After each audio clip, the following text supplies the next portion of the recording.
So I'm late to the party because of being out of town last weekend, but I finally got to see The Naked Gun. Spoof comedies are kind of a dying art nowadays, and a lot of comedies are just thrown onto a streaming service and don't really get much of a budget. So it was so cool to see a fun mid-budget action comedy again. Casting Liam Neeson as the lead was honestly really genius because, like Leslie Nielsen in the original Naked Gun, who was known for his dramatic roles at the time, Liam Neeson is known as this dramatic actor, and it's so funny to see his deadpan delivery of these absurd scenarios. The humor is definitely all over the map in the best way, really, because you do get every type of joke kind of like there is. There's witty, there's cringe, there's absurd, there's wordplay, there's toilet jokes, and for me, not every joke landed like with most comedies, and comedies are actually really subjective. Not everybody is going to be into this kind of over-the-top, slapstick, ridiculous, absurd comedy.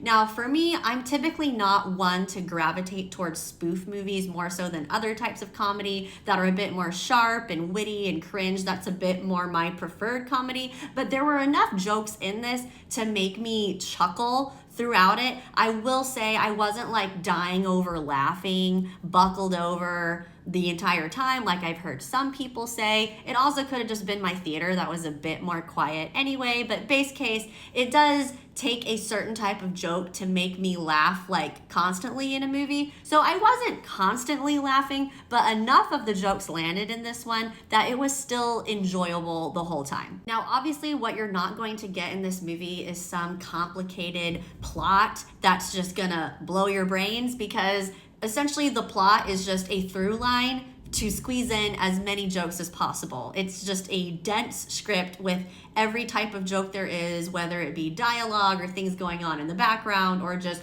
ridiculous physical comedy and things like that. So like I said, it's not a type of humor that is going to land for everyone, because also the original Naked Gun is also a movie that's not going to land for everyone, but it's still a funny type of comedy. And for kind of a dying art or a film genre that we really don't get a whole lot of nowadays, it was really fun to see this come to life in theaters.